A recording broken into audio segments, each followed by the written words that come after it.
Good morning students. पिछले video में हमने कक्षा 10 के अंतर्गत हिंदी में राम लक्ष्मण परशुराम संवाद में 4 पदों को पढ़ा था। शेष पदों को हम आज पढ़ेंगे। देखिए आगे वाला पद, तुम तो काल काह जनु लावा, बार बार मोय लाग बुलावा। यहाँ पर लक्ष्मण जी परशुराम से कहते हैं, हे परशुराम, आप तो मानो मृत्यु को हाँक लगा लगा कर मेरे लिए बुला रहे हो। सुनत लखन के वचन कठोरा, परसु सुधार धरेऊ कर घोरा। इस प्रकार लक्ष्मण के वचनों को सुनकर के परशुराम ने अपने भयंकर फरसे को सुधार कर या ठीक प्रकार से सीधा कर पकड़ लिया और बोले, अब जन देव दोष मोय लोगु, कटुवादी बालक वध जोगु। अब लोग मुझे इस बालक के वध के लिए दोष ना दें। यह कटु वचन कहने वाला लक्ष्मण वध करने के योग्य है। बाल बिलोकी बहुत मैं बाँचा, अब येहू मर निहार भासाचा। मैं इसे बालक समझकर बहुत बचाता रहा, परंतु अब यह सचमुच ही मरने के योग्य है। आगे देखिए, कौशिक कहा क्षमऊ अपराधो, बाल दोष गुण गनयन साधु। कौशिक अर्थात बात बिगड़ती देख करके राम लक्ष्मण के गुरु विश्वामित्र ने परशुराम से कहा, परशुराम जी आप तो साधु हैं, साधुजन बालकों के गुणों को या फिर दोषों को अधिक ध्यान नहीं देते, इसलिए लक्ष्मण को क्षमा कर दीजिए। खर कोठार मैं अकरुण को ही, आगे अपराधी गुरुद्रोही। परशुराम बोले, विश्वामित्र जी आप जानते हैं मैं बहुत निर्दयी और क्रोधी हूँ। मेरे हाथ में तेज कुल्हाड़ा है, सामने मेरे गुरु का अपमान करने वाला अपराधी खड़ा है और बार बार जवाब दिए जा रहा है। उत्तर देत छोड़ो बिनु मारे, केवल कौशिक सील तुम्हारे। इसके उत्तर तो बहुत ही कटु हैं, लेकिन मैं आपके शीलता के कारण ही इसे छोड़ रहा हूं, अन्यथा इसका सिर धड़ से अलग कर देता। नत यही काट कुठार कठोरे, गुरहि उर्न होत हैं श्रम थोड़े। अन्यथा मैं अब तक इसे इस कठोर कुल्हाड़ी से काटकर थोड़े से ही परिश्रम से गुरु ऋण से मुक्त हो जाता। गादि सून कह हृदय हसे, मुनि हरि यरे सूज। अमय खाण न ऊखमय, अजौ न ऊज अबूज। विश्वामित्र ने अपने मन में हंस करके कहा, देखो मुनि परशुराम को कैसे हरा हरा सूझ रहा है। अर्थात वे सब क्षत्रियों को हराने के कारण राम लक्ष्मण को भी सामान्य क्षत्रिय मान रहे हैं, लेकिन ऐसा नहीं है। उन्हें आसानी से मार डालने में के सपने देख रहे हैं।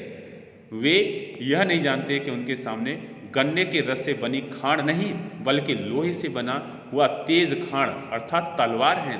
अर्थात राम लक्ष्मण सामान्य वीर न होकर के बहुत ही पराक्रमी योद्धा हैं।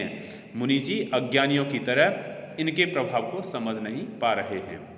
आगे वाला पद देखिए, कहेऊ लखन मुनिशील तुम्हारा, को नहीं जानत विदित संसारा। इस पर लक्ष्मण जी बोल पड़े। लक्ष्मण जी ने कहा, हे मुनि, आपके शील स्वभाव के बारे में कौन नहीं जानता, सारा संसार आपसे परिचित है। मात पिताएं उरन भय नीके, गुर ऋणु रहा सोच बड़ जी के।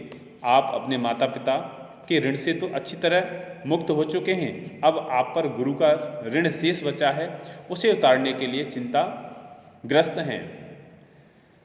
सोजन हमरेऊ माथे काड़ा, दिए चले गए ब्याज बड़े बाड़ा। शायद आप उस ऋण को हमारे माथे मरना चाहते हैं, अर्थात मुझे मारकर आप शायद गुरु ऋण उतारना चाहते हैं। अब आन्य व्यवहारिया बोली, तुरंत देव मैं थैली खोली। ठीक है, दिन भी बहुत हो गए हैं, अब तक तो आप पर गुरु ऋण का ब्याज बहुत बढ़ गया होगा। चलिए अब किसी हिसाब किताब करने वाले को बुला लीजिए, मैं थैली खोलकर तुरंत सारी धनराशि दे दूंगा। सुने कटु वचन कुठार सुधारा, हाय हाय सब सभा पुकारा। लक्ष्मण के मुख से ऐसे वचन सुन करके परशुराम ने अपना फरसा साध लिया और सारी सभा में हाय हाय की पुकार मच गई। भृगुवर परसु दिखावै मोही, विप्र विचार बचौ नृप द्रोही। लक्ष्मण ने फिर दोबारा से कहा, भृगुवर परशुराम जी आप मुझे फरसा दिखा रहे हैं और मैं आपको ब्राह्मण समझकर बार बार लड़ने से बचा रहा हूँ। मिलैन कबऊ सुबट रण गाड़े, द्विज देवता घरई के वाड़े। ओ राजाओं के शत्रु, लगता है आपको युद्ध भूमि में सभी पराक्रमी वीरों से पाला, कभी पराक्रमी वीरों से पाला नहीं पड़ा होगा, इसलिए हे ब्राह्मण देवता आप अपने घर में ही वीरता के कारण फूले फूले फिर रहे हैं। आगे देखिए, अनुचित कहें सब लोग पुकारे, रघुपत सैन सय नहीं लखन निवारे। यह सुनते ही सभा में उपस्थित लोग अनुचित है ऐसा कहने लगे।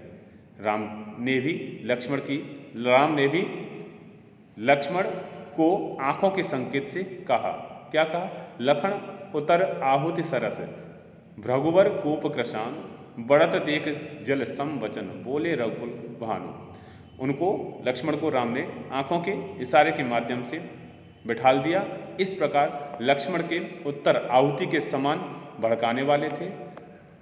परशुराम का क्रोध आग के समान था जो लक्ष्मण के वचनों से भड़क रहा था। अतः आग को बढ़ता देखकर रामचंद्र जल के समान शीतल वचन बोल पड़े। इस तरह से आज हमने राम लक्ष्मण परशुराम संवाद को पढ़ा। मैं समझता हूँ यह सारे पद आपकी समझ अच्छी तरह से आ गए होंगे। फिर भी कुछ आपके प्रश्न हो तो आप जूम सेशन पर उन प्रश्नों को पूछ सकते हैं। आज के लिए आप अपना गृह कार्य लिखें। सभा में हाय हाय की पुकार क्यों मच गई? प्रश्न को दोबारा सुने। सभा में हाय हाय की पुकार क्यों मच गई? दूसरा प्रश्न लिखिए, लक्ष्मण ने परशुराम को क्या कहा और क्यों कहा? इन प्रश्नों के उत्तर आप अपनी उत्तर पुस्तिका में लिखेंगे। इस पाठ का अभ्यास कार्य PDF के माध्यम से आपके पास में भेजा जा रहा है। आप उस कार्य को अपनी उत्तर पुस्तिका में लिखेंगे। धन्यवाद।